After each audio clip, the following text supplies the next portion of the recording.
સંસારોત્પત્તિ હેતવ.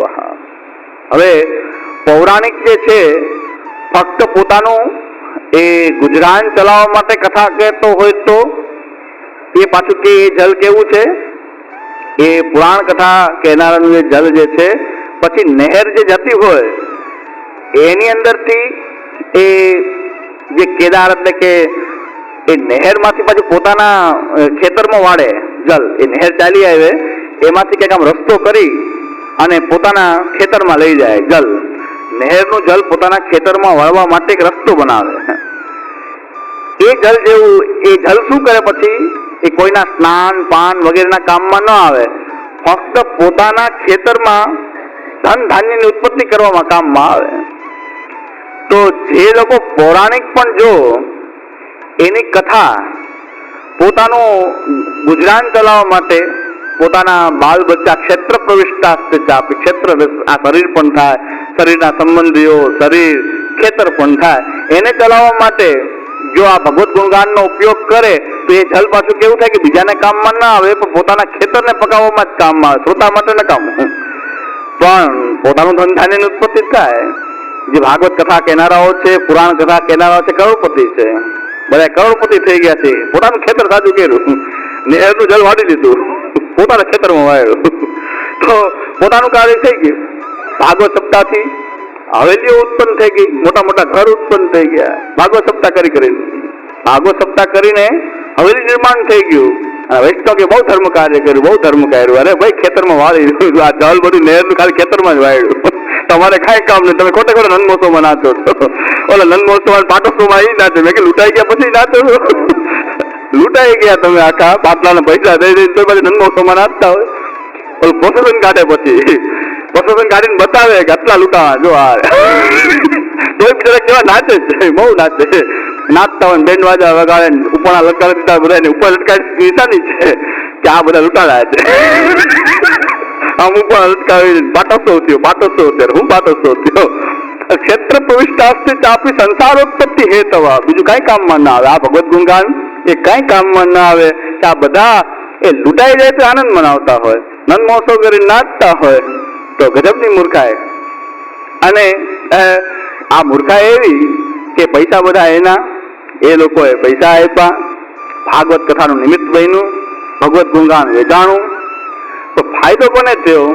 એ ભગવાનના નામના વેચનારાને ફાયદો થયો. ના બધા મરી ગયા, દુષ્મનથી મરી ગયા, એનો સંગ કરી કરીને આપણે એમને નવાણિયા કૂટાઈ ગયા, મકાન ઓલાનું બનાવ્યું, નાચ્યા, કામકાજ આ કર્યું, ખૂબ પ્રસાદ લેવાનું પાત્રો બધાને ધરી, પોતનાઓ કર્યા, ને ખેતરોમાંથી કાંઈક ને કાંઈક આમ એ ઢળતા હોય, જેને કહેવાય કે કોઈ ટ્રેક્ટર લઈને આવી ગયું ને કોઈ પાવડા લઈને આવી ગયો ને આ ચલો મેદાન સાફ કરી નાખો, સપ્તાહ કરવાની છે તો સાફ કરવા મળે, તો બધું આને કે લૂંટાઈ જાય અને એ પૈસામાંથી માલય ઉત્પન્ન થઈ જાય, પોતે ધનધાન્યથી સંપૂર્ણ થઈ જાય. ઓલાના હાથમાં તો કાંઈ નહીં, ઉલટા મરી ગયા દુસંગથી, કામ કરી કરીને મરી ગયા.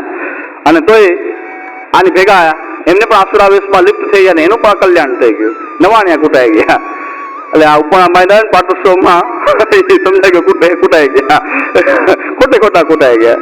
તો આ નદીનું જલ નહેર એમને વહેતી હોય તો બધાને કામમાં આવે, પણ એમાંથી પોતે જે વાળે એ બીજા કોઈને કામ નથી, ફક્ત પોતાને જ કામનું છે. એટલે ભાગવત સપ્તાહની કથા કહેનારાઓ ઘણા કરોડપતિ બની ગયા, ઘણા મોટા એ ધન ધાન્યથી સંપૂર્ણ થઈ ગયા, પરિવારને ખૂબ પાલન પોષણ કરનારા થઈ ગયા. પણ એ થયું શું? એ સંસાર ઉત્પત્તિ હેતવ. સંસાર ઉત્પન્ન થયો, એમાં કઈ મહાન કાર્ય નથી થયું. બહેન એમ થયું કેવું પ્રતાપ બલ કે આપણે જો આટલા વખત આમ ઊભું કરી દીધું, પ્રતાપ બલ કઈ નથી, આ ભાગવત સપ્તાહ વેચવાનો પ્રતાપ છે. અને આ બધા એ લોકો જે છે એ જ્યાં સુધી સમજતા નથી મહાપ્રભુના સિદ્ધાંતને, ઉપરની આ બારી બંધ રાખીને બેઠા છે ત્યાં સુધી આ પાટોત્સવ થાપે, જ્યાં સુધી આ ઉપલા માળ ખાલી છે, મહાપ્રભુજીના આ માળની અંદર ખાલી રાખ્યું છે, એની અંદર મહાપ્રભુજીની કથા ભરી નથી, મહાપ્રભુજીના સિદ્ધાંત અંદર ભર્યા નથી, ત્યાં સુધી ઉપરણા બાંધશે. બાકી ઉપરણા બાંધવા આવશે ના પડશે, અમે એવામાં કે આવવાના નથી, અમે ખોટા ઉપરણા બાંધોમાં. એટલે જેમ છે ને કે શિકાર કરવાનો હોય તો કોનો શિકાર કરવાનો હોય, આ બ્લેક લોકોમાં એવું હોય કે ઓલી એની જે આવે છે એને ઉત્સવ તહેવાર, આપણે નામ નથી લેવું, કોકની અપ્રોચ છોવાઈ જાય, મારી તો ન થાય, કોકની છોવાઈ જાય તો ન કામ. તો એમાં એક ઓલા બકરાને બલિ ચડાવે, બકરાને એવો ખવડાવે પીવડાવે, 6 મહિના તાજો માજો કરે. 6 મહિના પહેલાથી બકરો રાજી થઈ જાય. બદામ ને કાજુ કોઈ સારા જે સંપન્ન હોય એવું ખવડાવે અને બકરો એકદમ તાજો માજો થાય. બકરો એમ માને કે કેવો માલિક સરસ મેળો છે, આપણને કેવું બેઠા બેઠા ખવડાવે છે. બકરીઓ તો દૂધ આપે, બકરા શું કામમાં આવે? તોય આપણને ખવડાવે. બકરી દૂધે વેચે, આનું તો કાંઈ કામમાં ના આવે. 6 મહિના રાજી થાય બકરો. પૌડેલ તહેવાર આવે ત્યારે એ કાપવા માટે જ તાજો ગયેલો હોય, સારી ટોકરીઓ આપી આપીને. પણ ટાઈમ આવે છે એક દિવસમાં પૂરું થઈ જાય. એટલે બકરા બહુ રાજી થાય પેલા તો, કે પૈસા આપે, મનોરથી બને આગળ બેસાડે, ઉપણા ઉઠાવે, ટોકરી આવે પ્રસાદી, ઘરે પહોંચી જાય અને આગળ પરમ ભગવતી તરીકે એ બેસવા મળે. પણ એ બધા તૈયાર થતા હોય, ઉપરથી ઘા મારવા માટે એ તૈયાર થતા હોય.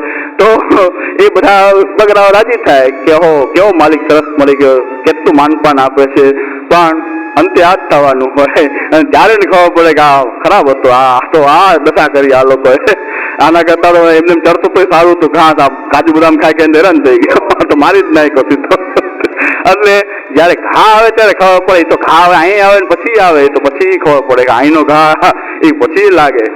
પણ આ બધું સંસાર ઉત્પત્તિ હે. તો કથા કહીને પૈસા કમાઈ શકાય તો એનો ભાવ તો નિંદિત ભાવ છે. આવા વક્તાના મુખથી કથા સાંભળવી એ એના કરતા ન સાંભળવી ઉત્તમ થઈ જાય. એ નિંદ્ય ભાવ છે એનો, કે જે ખાલી સંસાર ઉત્પત્તિની ચિંતા કરવા માટે પૌરાણિક હોય કે કોઈ ગાયક હોય, બેયને લાગુ પડશે. ભગવત કથાનું ગાન કરનારા હોય તો એ આ બંનેને લાગુ પડશે. પૌરાણિક જો ભક્ત એમને પુરાણ કથા કહેતો હોય, ભક્તિ ભાવથી પુરાણની કથા કહેતો હોય તો એ નહેર જેવું જળ છે. પણ ખાલી પોતાના એ ઘર ચલાવવા માટે કથા કહેતો હોય તો પછી એ આ પ્રકારની જે છે કુલ્યાહા પૌરાણિકા પ્રોક્તા પારંપર્યતા ભૂવી અને ક્ષેત્ર પ્રવિષ્ટાસ્તે ચાપી સંસાર ઉત્પત્તિ હે. તો પછી એ નહેરમાંથી પોતાના ખેતર તરફ વાળવાની જે એક કેદાર છે એને શું કે ધોર્યો. હા, ધોર્યો. હા, એ બહુ જરૂરી છે, કારણ કે એક સમજવા માટે, ભેદ સમજવા માટે આપણો દેશી શબ્દ પણ જરૂરી છે. કે એમાંથી નહેરમાંથી પોતાના એ ખેતરમાં વાળવા પૂરતું, તો એ જળ શું કામમાં આવશે? બીજા કોઈને કામમાં નહીં આવે. એ ધોરિયાનું જળ એના ખેતરની અંદર એનું ધન ધાન્યને પકાવવા માટે એ ઉત્તમ છે. પોતાનું ઘર સાજું કરશે પણ એનાથી બીજાને કઈ ફાયદો નથી. લોકો એમ લાગે કથામાં ફાયદો થાય, આપણે સાંભળવા પહોંચી જઈએ. એ કથા તમને કઈ ફાયદાકારક છે? ઉલટા છેલ્લે એ કથાથી આપણે દુસંગ એવો લાગશે કથાને કારણે કે પછી છેલ્લે ઓલા બકરાને છેલ્લે ખબર પડે કે આ કાજુ બદામ એમને નતા ખવડાવતા, તો બીજાને આત્મકથા કહેવાનો ટાઈમ ન મળે. કઈ એટલો ટાઈમ આપે કે બીજા બકરાઓને તો કહી દે કે તમે તો છૂટા થઈ જાઓ, એટલો ટાઈમ ન મળે. અને તો ઓલો છૂડો ચલાવી દે કે બીજા બકરાને રાડ પાડીને કહી તો દે કે હું તો ગયો, હવે તમે તો બચી જાઓ. બધા ગાજી થવામાં કાજુ બદામ ખાઈને મૂનથાળ ખાઈને દાજી થવામાં આપણે હલાલ થવાનું છેલ્લે મારી જ નાખશે. પણ એ બિચારાને કહેવાનો ટાઈમ મળતો નથી. પણ એ બિચારો વધારે જાય છે, એટલે એની બલી ચડી જાય બકરાની. બિચારો નિર્દોષ હોય પણ સારું લાગે કોઈને રોજ સારું ખવડાવે. કેમ કે આ તો આપણે બહુ સારી ટ્રીટમેન્ટ આપે છે. તો બહુ સારી ટ્રીટમેન્ટ મળે સમજી જવું કે આપણને બકરા બનાવે છે. એક દિવસ આ મોટો ઘા મારશે અને એવો ઘા મારશે પછી આલોકમાં સ્થાન નહીં, પરલોકમાં સ્થાન નહીં, બે બાજુ પરલોક પણ નાશ થશે. આ ગુસાઈજી પણ આ જ વાત કહી રહ્યા છે કે કોઈ ભગવત ગુણગાનનો ઉપયોગ એ જો પોતાના ઉદર પોષણ માટે, પોતાની એ સુખ સમૃદ્ધિ માટે કે પોતાના નિર્વાહ માટે ભગવત ગુણગાનનો ઉપયોગ કરશે તો એની આજીવિકા સરસ ચાલશે. એમાં કઈ ના નહીં, આજીવિકા ચાલે, પૈસા ભેગા થાય, પણ આલોકમાં પણ એનો નાશ થશે અને પરલોક પણ એનો બગડી જશે. અને એવું મોટું પાપ થશે કે જેમ ગંગાજીના જળનો ઉપયોગ મલ પ્રક્ષાલન માટે કરવો, શ્રી ગુસાઈજી આવો શબ્દ વાપરે છે કે ગંગાજીના જળનો ઉપયોગ મલ પ્રક્ષાલન માટે કરવો, એનાથી મલ તો ધોવાઈ જાય, એમાં કઈ વાંધો નહીં, ગંગાજીથી ધોવાઈ જાય. પણ આવું નિષિદ્ધ આચરણ કરવાથી પાપના ભાગી બની જવાય છે. જન એ મલ તો ધોવે પણ પાપ તો ઉત્પન્ન કરે જ છે. નિષિદ્ધાચરણાત પાપમ, નિષિદ્ધાચરણ હોવાથી પાપ તો છે જ. આ ભગવત ગુણગાન કરનારા, પોતાના નિર્વાહ માટે ભગવત ગુણગાન કરનારા, આવી ભાગવત સપ્તાહોને કથા કહેનારા બહુ ભાવલા બનીને એવી કથા સાંભળવા ન જવું, ખાલી શ્રી કૃષ્ણ સરનામામાં કરવું. એના કરતા કથા ન આવડે કે કાંઈ સાંભળવા ન મળે તો કાંઈ ચિંતા ન કરવી, ખાલી શ્રી કૃષ્ણ સરનામું ઘરે બેસીને કરવું. આ કથામાં દોડીને જવું નહીં. કારણ કે આ બધા એ બકરા બનાવવાના ધંધા છે અને એનું ઘર તો સાજું કરી લેશે પણ તમને તો કઈ તમારું ઘરમાં કઈ પૈસા નહીં આવે, તમે ઉલટાને ધરશો ત્યાં જઈને, વામન જયંતિમાં ધરશો ને ઓલામાં પાછા વરરાજા ને ઓલું કાઢે, જાન કાઢે ને રૂકમણી વિવાહ કરે ને કોઈ કન્યાદાન વાળો કન્યા પક્ષમાં બેસે, એ તમે બધા પાસે બધું આપશો, સાજુ વાંટ હશે, ઘર સાજુ એનું થાય. અને એનાથી આગળની પ્રવૃત્તિ કે કથા કઈ નિર્વાહ કરે નહીં, પણ કથા બીજો કરે, એ કથા બીજો કરે ને લાભ બીજો મેળવે, એવું થાય. તો કથા કેવડાવવા માટે ઓલો આખો દિવસ બિચારો કથા વાંચે, એ 5-10-20 હજાર એ નહીં મળે, પણ માં 5-10 લાખ રૂપિયા મળે બિહારના ને. એ મહામાયા અમે લોકો કથા વાળો બીજા 20,000 કમાય, ઢાલીલા વાળો શું કમાય 10,000 રૂપિયા, 20,000 લિમિટ છે ને, 20,000 થી વધારે ઢાલીલા 25,000 50,000. પણ એ મનોરથની ભેટ 50,000 વાળો ઢાલીલા બનાવે, એ 50,000 રૂપિયા ઢાલીલાનો ખર્ચ કરનારના મનોરથના જે ભેટ થાય એ કેટલી થાય, એ લેનાર કેટલો મોટો. તો બધા પાછા ગાળું કાઢે ઢાલીલા વાળાને, પણ ઢાલીલા ગાળા કરે પણ એની ભેટ લેનાર પણ એટલો દોષી નથી, એના કરતા ડબલ કે બમણો દોષી નથી કે એ ભેટ જે થાય છે એ તો લઈ લે છે, એ ભેટ તો લઈ લે છે. તો ઓલા 10,000 લીધા, તમે તો 1 લાખ રૂપિયા લીધા, 2 લાખ રૂપિયા લીધા, જે બોલાવે બોલાવે ફલાણા ભાઈ એ ઓલાની ડોલરની વેલ ચંપાનું ફૂલ 5,000 ને 1 રૂપિયા આપે, આ પ્રકાર હારે એના જય જયસી થાય, ગેલું થયું ગોકલ્યું. એ ઉઘરાવાની રીત છે, પૈસા ઉઘરાવાની. ભેટીઓ સારો હોય તો 2,000 કાઢો 5,000 કાઢે. તો હવે ભેટિયાને એવો વિચાર આવ્યો કે ઢાલીલા વાળા પૈસા લઈ લે, કીર્તન વાળા પૈસા લઈ લે, મારા જ પૈસા લઈ લે, તો હું તો આખો રાત હું નાચું, ભેટ હું ઉઘરાવું. હવે એ લોકો કે અમારું કમિશન રાખો, હવે એમ કે છે. હવે તો ભેટિયાઓ કે છે કે અમારું તો કંઈક રાખો, આખી રાત અમે નાચીએ કે ફલાણા ગામ એ જોઈ કે ડોલરની વેલ અને ફલાણો એમાં ભાઈ એ ચંપાનું ફૂલ. મેં તો આવું સાંભળ્યું છે કે ડોલરની વેલ ને ફૂલ ખીલું ચંપાનું અને 5,000 ને 1 રૂપિયા ભેટમાં આપે, હારે એના જય જયશ્રી થાય. તો 5,000 રૂપિયા ભેટ, 2,000 ને બદલે આવું બોલાનું વનન સામે 5,000 કાઢે. હવે એને છેલ્લે વિચાર આવ્યો, ભેટિયાઓને વિચાર આવ્યો કે કીર્તનિયા કમાઈ જાય છે, મહારાષ્ટ્રી કમાઈ જાય છે ને હું આખો ખાલી નાચી નાચીને રહી ગયો એમને. તો એમ કે ભેટિયાનું કમિશન, હવે ભેટિયા પૈસા લે છે, ભેટિયા પૈસા લે છે ને. હવે એક સમય આવશે વૈષ્ણવ કે છે કે અમે બેઠા હોય તો ભેટ થાય ને, અમને કઈક આપો, ભૂંગળ ખેંચવાનું આપો કે અમે એમને બેઠા રહે. હવે એ બધા લઈ જાવ, બેઠા હોય તો કોઈ ભેટ કાઢે ને, ખાલી બેસવા વાળા, ભેટ કાઢવા વાળા જુદા, એ 5-10-20 જણા હોય ભેટ કાઢવા વાળા, તો બેસવા વાળા સમૂહ હોય તો દાઢી લખી લે ને. તો બેઠા કે બેઠા એમ કે હવે અમને કઈક આપો, એ એક બાકી છે, એ લીલા જોઈ નથી હજી કે ઓલા એમ કે આખી રાત ભૂંગળ ખેંચ્યું, અમને કઈક આપો, બધા પૈસા લાવો કરે. ભગવત ગુણગાન ગૌણ થઈ ગયું, ભગવત ગુણગાન આ પૈસાનું ગુણગાન થઈ ગયું. આ બધી સંસાર ઉત્પત્તિ હેતવા, સંસાર ઉત્પત્તિ હેતવા. આમ સંસાર ઉત્પન્ન થાય, નિષિદ્ધાચરણથી પાપ ઉત્પન્ન થાય, પરલોકનો નાશ થાય, આલોકનો નાશ, પરલોકનો નાશ થાય. એના કરતા ભગવાન નામ ન લીધું હોય તોય ફાયદો થાય કે કમસે કમ અધપાત તો ન થાય. આ તો અધપાત થાય, નિષિદ્ધાચરણ થાય. એના કરતા શ્રી કૃષ્ણ શરણોમાં ઘરે બેસીને કરીએ તો શું વાંધો છે? તો ભગવત શરણાગતિ તો દ્રઢ થાય, બીજું કઈ થાય કે ન થાય. આ તો પડી જવાનો ધંધો થયો કથાથી. તો કથાને કારણે મંદિરો બની જાય છે, કથાને કારણે હવેલીઓ મોટી મોટી ઉત્પન્ન થઈ જાય છે, જે ફાળા કરવા હોય કથામાં ખૂબ થઈ જાય છે. પણ આ બધું પોતાનું સાજું કરવાની રીત છે, એનાથી અન્યને કોઈ ફાયદો થતો નથી. શ્રોતાને આ જલ જે છે, આ ખેતરના ધોરિયાનું જળ જે છે એ અન્યને કોઈ કામનું રહેતું નથી, કેવળ ધન ધાન્યને પકાવવા માટે ઉત્પન્ન આવે છે. તો એ આવે છે ક્ષેત્ર પ્રવિષ્ટાસ્તે ચાપી સંસાર ઉત્પત્તિ હેતવા. એની આગળ હવે વેશ્યાદિ સહિતા મત્તા ગાયકા ગત સંગીતા જલાર્થમેવ ગતાસ્તુ નીચાહા ગાનોપજીવિના.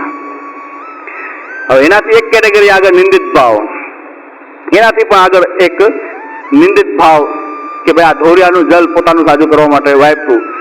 વેશ્યાદિ સહિતા મત્તા, વેશ્યા વગેરે સ્ત્રીઓ ના સંગમાં રહેલો, મત થઈને એ દારૂ વારૂ પીને મત થયેલો, મદમસ્ત થયેલો.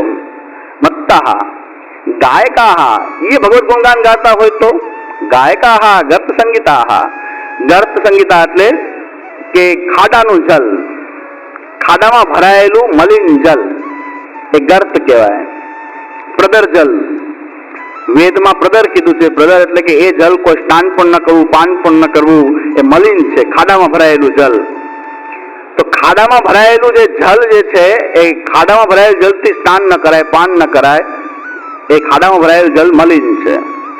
તો એવું જલ આ છે કે વેશ્યાઓની સાથે રહેનારો મત થયેલો કોઈ ગાયક જો ભગવત ગુણગાન ગાય તો આપણે કેમ ભગવત નામ તો છે, ભગવત નામ નથી, પણ ખાડામાં રહેલા જલ જેવો એનો નિંદિત ભાવ છે અને એ આપણા કોઈ પણ કામનું નથી. જેમ એ જલ કોઈ કામનું નથી એમ એનું ગાન પણ ભગવત ગુણગાન હોવા છતાં પણ કોઈ કામનું નથી. આપણી માટે એનો સ્પર્શ કરવા લાયક નથી, પાન કરવા લાયક નથી, સાંભળવા લાયક નથી, એનો સ્પર્શ કરવા લાયક નથી. જ્યાં ગાન થતું હોય ત્યાં સામેલ પણ. મેં પાછું કહું છું કે ભારતના કાયદાની અંદર ગુનો કરનાર, ગુનાનું કાવતરું કરનાર, એમાં સહમતિ પુરાવનાર, આ બધાની સજાની જોગવાઈઓ અલગ અલગ છે. એક સરખી સજાની જોગવાઈ નથી કે એક કાવતરું કર્યું છે, એક ખૂન કર્યું છે, એક ખૂનમાં ભાગીદાર થયો છે, કંઈક છુપાવ્યું છે વિગત, એ બધાની સજાની જોગવાઈ જુદી જુદી છે. પણ આપણો શાસ્ત્રનું પિનલ કોડ એવું છે, આપણી દંડ સંહિતા એવી દંડ સંહિતા છે કે દુષ્કૃત્ય કરનાર, અધર્મ કરનાર, એમાં સાથ પુરાવનાર અને સંમતિ આપનાર ત્રણેયને એક સરખી સજા થવી જોઈએ. ફાંસી થાય ત્રણેયને થવી જોઈએ. એટલે એમાં અલગ અલગ જોગવાઈ નથી કે ભાઈ ખૂન કર્યું એ વધારે ગુનેગાર, એમાં સાથ આપનાર ઓછો અને બીજાએ ખાલી સંમતિ આપી, કઈ મેં કઈ જોયું હોય તો એમ કે મેં કઈ જોયું નથી, નરોવા કુંજરોવા. તો ભાઈને એવી શૈલી બહુ ગમે પ્રવચનની, નરોવા કુંજરોવા કેરા કરે કરવું, મન પડે તો કરવું. મારા પેરામાં જવાય તો એ કે જેને નિંદિત લાગતું મારા પેરામ નથી એને ન જવાય, એવું ન લાગતું એને જવાય. આ જવાબ પણ શૈલી કેવી સુંદર કે ક્યાંય પકડાવવું નહીં કે જે માલા પેરામનો શું સિદ્ધાંત છે, જવું જોઈએ કે ન જવું, કે જેને સિદ્ધાંત સંમત ન લાગતું એને ન જવું, જેને સિદ્ધાંત સંમતમાં કઈ વાંધો ન લાગતો હોય, સિદ્ધાંતમાં કઈ વાંધો નથી તો જઈ શકે. માલા પેરામની સિદ્ધાંત નથી પણ કરવામાં કઈ વાંધો નથી. આવા પ્રવચનમાં શું કરું તો બધા કે કેવી સુંદર શૈલી કે કોઈનું ખરાબ બોલે નહીં, કાંઈ આડોડું બોલે નહીં, એક સરખી વાત કરે. પણ વાત કરે પણ આમાં બધી છૂટછાટ બે બાજુ પલ્લું ડુમાવે છે. દરેક જગ્યાએ દહીં ને દૂધમાં પગ રાખે. એટલે માલા પેરામ સાંભળવાના શબ્દ કેવા છે કે માલા પેરામણી સિદ્ધાંત સંમત નથી, માલા પેરામણી સિદ્ધાંત છે નહીં, પણ કરે તો વાંધો નથી. હવે સિદ્ધાંત સંમત હશે તો કરે શું કામ, શું કામ કરવી જોઈએ? સિદ્ધાંત સંમત ન હોય એ વસ્તુ શું કામ કરવી જોઈએ? ઘરે તો શું વાંધો, કઈ વાંધો નહીં. નરોવા કુંજરોવા બધાને બહુ આનંદ આવે. પ્રવચનની શૈલી આવી હોવી જોઈએ. પૂછે ને જવાબ બ્રેન જવાબ આવે. શ્રી ભોગની સેવા છે કે નહીં? શ્રી ભોગની સેવા આમ તો મહાપ્રભુજીએ પ્રકટ કરી નથી, પણ આજના સમયમાં બહુ ન નપતી હોય તો કરી શકાય. મહાપ્રભુજીએ પ્રકટ કરેલું નથી એ તો હજુ સિદ્ધાંત. મહાપ્રભુજીએ પ્રગટ કરેલું નથી પણ બહુ પૂરો પ્રકાર ન નપતો હોય તો મિશ્રી કરી શકાય. બહુ આનંદ આવી ગયો, બહુ સરસ રસ્તા આપે વૈષ્ણવ રાજી લે. એટલે આ પ્રકાર છે કે કોઈને દુભાવવું નહીં, કોઈને દુભાવવું નહીં, બધાને આનંદ કરાવવો. એટલે બાવાશ્રી પ્રવચન બહુ સારું કરે, પણ આમાં કંઈક અંદર શું હોય, અંદર કંઈક અર્થ એવો છે કે જેને આવું બોલવા માટે એને મજબૂર કરે છે. બે બાજુ પગ રાખીને બોલવું એ વધારે ખતરનાક. ઓલી એક જ બાજુ રજૂઆત કરે એ હજી આના કરતા સારા કહેવાય. આમ તો કે એક જ બાજુ રજૂઆત, અધર્મ તો અધર્મ જ, પછી વાત જ નહીં, બીજી ધર્મની વાત જ નહીં, અધર્મ અધર ચોખ્ખું બધી વાતનું